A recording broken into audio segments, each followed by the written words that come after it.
Knowledge ഫാക്ടറിന്റെ പുതിയൊരു വീഡിയോയിലേക്ക് എല്ലാവർക്കും സ്വാഗതം.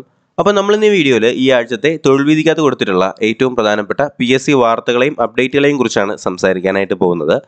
അപ്പോൾ വീഡിയോയിലേക്ക് കടക്കുന്നതിന് മുന്നേ ഇന്ന് മുതൽ തന്നെ നമ്മുടെ ലൈവ് ക്ലാസ്സുകൾ CPOയ്ക്കും യൂണിവേഴ്സിറ്റി അസിസ്റ്റന്റിനൊക്കെ വേണ്ടിയിട്ടുള്ള സിലബസ് വൈസ് ആയിട്ടുള്ള നമ്മുടെ ലൈവ് ക്ലാസ്സുകൾ രാത്രി മുതൽ തന്നെ സ്റ്റാർട്ട് ചെയ്യുന്നതായിരിക്കും. അപ്പോൾ ലിങ്കും കാര്യങ്ങളൊക്കെ ലഭിക്കുന്നതിനായിട്ട് നമ്മുടെ ടെലഗ്രാം ചാനലിലേക്ക് ഒന്ന് ജോയിൻ ചെയ്യുക. ടെലഗ്രാം ചാനലിലേക്ക് ജോയിൻ ചെയ്യാനുള്ള ലിങ്ക് ഞാൻ ഡിസ്ക്രിപ്ഷൻ ബോക്സിലും കമൻറ്റ് ബോക്സിലും കൊടുത്തേക്കാം. ഓക്കെ, അപ്പോൾ എന്തായാലും ഒന്നാമത്തെ PSC വാർത്തയിലേക്ക് കിടക്കുകയാണ്. 19 നമ്മുടെ അസിസ്റ്റന്റ് സർജൻ ഉൾപ്പെടെ 19 PSC തസ്തികയിലേക്ക് വിജ്ഞാപനങ്ങൾ അടുത്ത ആഴ്ച തന്നെ വരുന്നുണ്ട് എന്ന് പറയുന്നുണ്ട്. അസിസ്റ്റന്റ് സർജൻ 3 വർഷം കഴിഞ്ഞാണ് പുതിയ വിജ്ഞാപനം വരുന്നത് കേട്ടോ. അപ്പോൾ വിജ്ഞാപനങ്ങൾ അടുത്ത തൊഴിൽ വീതിക്കകത്ത് അല്ലെങ്കിൽ നമ്മുടെ PSC വാർത്തയ്ക്കകത്ത് കാണിക്കും. അതുപോലെ തന്നെ പ്രധാന വിജ്ഞാപനങ്ങൾ എന്ന് പറഞ്ഞിട്ട് ജനറൽ സംസ്ഥാന തലത്തിനകത്ത് ആരോഗ്യ വകുപ്പിലേക്കുള്ള അസിസ്റ്റന്റ് സർജൻ, അതുപോലെ തന്നെ VHSCയിലേക്കുള്ള നോൺ വൊക്കേഷണൽ ടീച്ചർ, കെമിസ്ട്രിയിലേക്കുള്ള ജനറൽ എഡ്യൂക്കേഷൻ ബോർഡിലേക്കുള്ള അധ്യാപകർ, ലീഗൽ മെട്രോളജി വകുപ്പിലേക്കുള്ള ജൂനിയർ അസോസിയേറ്റ് മാനേജർ, ഭൂജല വകുപ്പിലേക്കുള്ള പമ്പ് ഓപ്പറേറ്റർ, സ്റ്റേറ്റ് ഫാമിംഗ് കോർപ്പറേഷനിലേക്കുള്ള മെക്കാനിക്കൽ ഗ്രേഡ് 2 എന്നീ തസ്തികകളൊക്കെയാണ്. പിന്നെ ജനറൽ ജില്ലാതലത്തിലേക്ക് വിദ്യാഭ്യാസ വകുപ്പിലേക്കുള്ള LP UP ടീച്ചർമാർ, അതുപോലെ തന്നെ സാങ്കേതിക വിദ്യാഭ്യാസ വകുപ്പിലേക്കുള്ള driver cum mechanic, special recruitment ആയിട്ട് വരുമ്പോഴത്തേക്കും ലബോറട്ടറി ടെക്നീഷ്യൻ, അതുപോലെ തന്നെ ഫാർമസിസ്റ്റ്, എഞ്ചിനീയറിംഗ് കമ്പനി ലിമിറ്റഡ്, അങ്ങനെ ഒരുപാട് വരുന്നുണ്ട്. സ്പെഷ്യൽ റിക്രൂട്ട്മെൻറ്റ് ആകുമ്പോഴത്തേക്കും അതുപോലെ തന്നെ ഹയർ സെക്കൻഡറി വിദ്യാഭ്യാസ വകുപ്പിലേക്കുള്ള ലബോറട്ടറി അസിസ്റ്റന്റ് പോലുള്ള NCA സംസ്ഥാന തലവും NCA ജില്ലാ തലത്തിൻ്റെയും വരുന്നുണ്ട്. അതുപോലെ തന്നെ നമ്മളെല്ലാവരും വളരെയധികം ആകാംക്ഷയോട് കാത്തിരുന്നാണ് നമ്മുടെ അസിസ്റ്റന്റ് സെയിൽസ്മാൻ്റെ റാങ്ക് ലിസ്റ്റുകൾ വന്ന് തുടങ്ങിയിട്ടുണ്ട്. അപ്പോൾ നമ്മുടെ ആലപ്പുഴ ജില്ലയിലെ റാങ്ക് ലിസ്റ്റാണ് ആദ്യം വന്നിട്ടുണ്ടായിരുന്നത്. മെയിൻ ലിസ്റ്റിൽ 599 പേരാണ് ഉണ്ടായിരുന്നത്. സപ്ലിമെൻ്ററി ലിസ്റ്റിൽ 541, അങ്ങനെ ആകെ മൊത്തത്തിൽ 1140 പേരാണ് റാങ്ക് ലിസ്റ്റിലുണ്ടായിരുന്നത്. ഈ ലിസ്റ്റിൽ 64 ഒഴിവുകളാണ് ആലപ്പുഴ ജില്ലയിൽ ഇതുവരെ റിപ്പോർട്ട് ചെയ്തിട്ടുള്ളത്. ഓക്കെ, അപ്പോൾ ഇതാണ് നമ്മുടെ അസിസ്റ്റന്റ് സെയിൽസ്മാനുമായിട്ട് പ്രധാനപ്പെട്ട അപ്ഡേറ്റ്. അതുപോലെ തന്നെ village field assistant, village extension officer VEO 2 വർഷത്തിൽ 590 നിയമനം മാത്രമാണ് നടക്കുന്നത്. തസ്തിക പോയി നിയമനം താഴോട്ടെന്നാണ് പറയുന്നത് കേട്ടോ.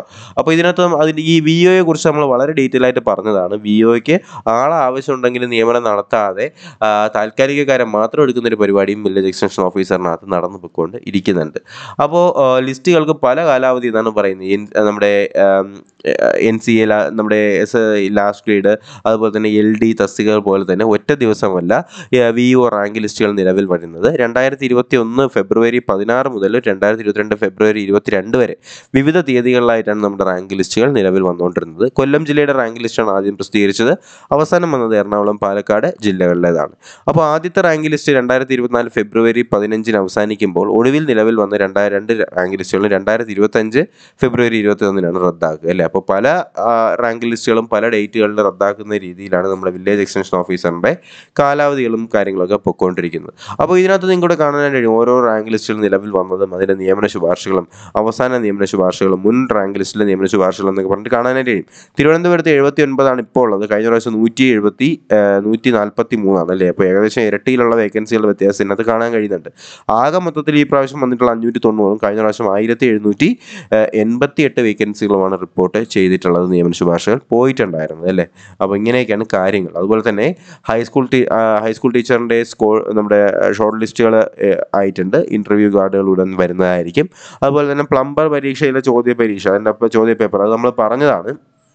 പ്ലംബർ പരീക്ഷയിൽ ഏതോ ഒരു ബുക്കിൻ്റെ ഇത് മാത്രം വെച്ചിട്ട് ഏകദേശം 97 ചോദ്യങ്ങൾ, പരീക്ഷയിലെ 97 ചോദ്യങ്ങൾ ഒരു ഗൈഡിൽ നിന്ന് വന്നുകൊണ്ട് ഭയങ്കര നാണക്കേടാണ് കേരള PSCക്ക് ഉണ്ടായിട്ടുണ്ടായിരുന്നത്. അപ്പോൾ അതിനെതിരെ നമ്മുടെ വിജിലൻസ് അന്വേഷണം വരുന്നുണ്ട് എന്ന് പറയുന്നുണ്ട്. അതുപോലെ തന്നെ നമ്മുടെ KRFEDൻ്റെ നിയമനം കേരള PSCക്ക് വിട്ടുകൊടുത്തിട്ടുണ്ട്. ചോദ്യത്തിലെ കോപ്പിയടി ഓപ്പൺ ഫോറം ആണെന്ന് വെച്ചാൽ ഉദ്യോഗാർത്ഥികൾ പറയുന്നതാണ്. ചോദ്യത്തിലെ കോപ്പിയടി കാരണം നമ്മുടെ പ്ലംബറിൻ്റെ പരീക്ഷ റദ്ദാക്കണമെന്നാണ് പറയുന്നത്. വളരെ നാണക്കേണ്ട ഒരു അവസ്ഥയാണല്ലോ. അപ്പോൾ നമ്മുടെ ഉദ്യോഗാർത്ഥികൾ കോപ്പി അടിച്ചു എന്ന് പറയുമ്പോഴാണ് കേരള PSC എന്ത് ചെയ്തത്, ഇതിനകത്ത് കോപ്പി അടിച്ച് നാണക്കേട് ഉണ്ടാക്കിയിട്ടുള്ളത്. ഏകദേശം 100ൽ 97 ചോദ്യങ്ങൾ എന്ത് ചെയ്യുന്നു ഒരു ഗൈഡിൽ നിന്ന് വന്നു. അപ്പോൾ ഗൈഡ് പഠിച്ചുകൊണ്ട് പോയവരൊക്കെ ഒഴിച്ച് ബാക്കി എല്ലാവരും നമ്മുടെ ബാല ചോദിക്കും പോലെ ഞാൻ പൊട്ടനാന്ന് പറയുന്ന ഒരു അവസ്ഥയാണ് നമ്മുടെ കേരള PSCയുടെ ഈ ഒരു പരീക്ഷയ്ക്കകത്ത് ഉണ്ടായിട്ടുണ്ടായിരുന്നത്. അതുപോലെ തന്നെ നമ്മുടെ സബ് ഇൻസ്പെക്ടർ പരീക്ഷയ്ക്ക് ട്രൈബ്യൂണലിൻ്റെ സ്റ്റേ കൊടുത്തിട്ടുണ്ട്. PSC അപ്പീൽ നൽകുമെന്നും ഇതിനകത്ത് പറയുന്നുണ്ട് കേട്ടോ. അപ്പോൾ അത് പറയുന്നത് എന്താണെന്ന് വെച്ചാൽ സബ് ഇൻസ്പെക്ടറിൻ്റെ പരീക്ഷയ്ക്ക് സ്റ്റേ ചെയ്ത അഡ്മിനിസ്ട്രേറ്റീവ് ട്രൈബ്യൂണൽ ഉത്തരവിനെതിരെ കേരള PSC ഹൈക്കോടതിയിൽ അപ്പീൽ നൽകും. ഈ ആഴ്ചയിലെ PSC യോഗം ഇക്കാര്യത്തിൽ തീരുമാനമെടുക്കും. ശാരീരിക അളവ് സർട്ടിഫിക്കറ്റ് അപേക്ഷയോടൊപ്പം അപ്ലോഡ് ചെയ്യണമെന്ന സർക്കാർ ഉത്തരവ് SI തിരഞ്ഞെടുപ്പിൽ ബാധകമാകാത്തതിനെതിരെ ഒരു ഉദ്യോഗാർത്ഥി നൽകിയ ഹർജിയാണ് പരീക്ഷ സ്റ്റേ ചെയ്തത് അല്ലേ. അപ്പോൾ ഇങ്ങനെയുള്ള കാര്യങ്ങൾ നമ്മുടെ കേരള PSCയിൽ നടക്കുന്നുണ്ട് അല്ലേ. ഇപ്പോൾ സബ് ഇൻസ്പെക്ടറിൻ്റെ പരീക്ഷ നിലവിൽ സ്റ്റേ ചെയ്തിരിക്കുകയാണ്. അപ്പോൾ PSC അതിൻ്റെ അപ്പീൽ പോകും. സ്വാഭാവികമായിട്ട് അപ്പീൽ എന്ത് ചെയ്യും, നമ്മുടെ ഹൈക്കോടതി അംഗീകരിക്കും. അപ്പോൾ കേരള PSCയുടെ ഭാഗത്ത് തന്നെയായിരിക്കും അവസാനം ന്യായം വരാനായിട്ടും പോവുക. അതുപോലെ തന്നെ സർവകലാശാല അസിസ്റ്റൻ്റ് 16 പേർക്ക് ഉടൻ നിയമനം എന്ന് വരുന്നുണ്ട്. പരീക്ഷ എത്തി അല്ലെങ്കിൽ വൈകി എത്തി പരീക്ഷ മുടങ്ങി പ്രൊഫൈൽ ബ്ലോക്ക് ആകുമോ എന്ന് ചോദിക്കുന്നുണ്ട്. അപ്പോൾ ഇതിനകത്ത് പറയുന്നത് കൺഫർമേഷൻ നൽകിയ ശേഷം പരീക്ഷ എഴുതാത്തവരുടെ പ്രൊഫൈൽ ബ്ലോക്ക് ചെയ്യാൻ PSC തീരുമാനിച്ചിട്ടുണ്ട്. 2 പരീക്ഷയ്ക്കെങ്കിലും കൺഫർമേഷൻ നൽകിയ ശേഷം എഴുതാതിരിക്കുന്നവരുടെ പ്രൊഫൈൽ ബ്ലോക്ക് ചെയ്യാനാണ് ആലോചന. എന്ന് മുതൽ ഇത് നടപ്പിലാക്കും എന്നുള്ള കാര്യത്തിൽ ഇതുവരെ തീരുമാനം ആയിട്ടില്ല കേട്ടോ. അപ്പോൾ ആ കാര്യം നിങ്ങളൊന്ന് അറിഞ്ഞിരിക്കുക. അതുപോലെ തന്നെ നമ്മുടെ ST വിഭാഗത്തിൻ്റെ ഒഴിവുകൾ ജനറൽ വിഭാഗത്തിന് കൊടുക്കുമെന്ന് ചോദിച്ചിട്ടുണ്ട്. ഇതൊക്കെ നമുക്ക് സ്വാഭാവികമായിട്ട് ഉണ്ടാകുന്ന ഡൗട്ടുകളാണ്.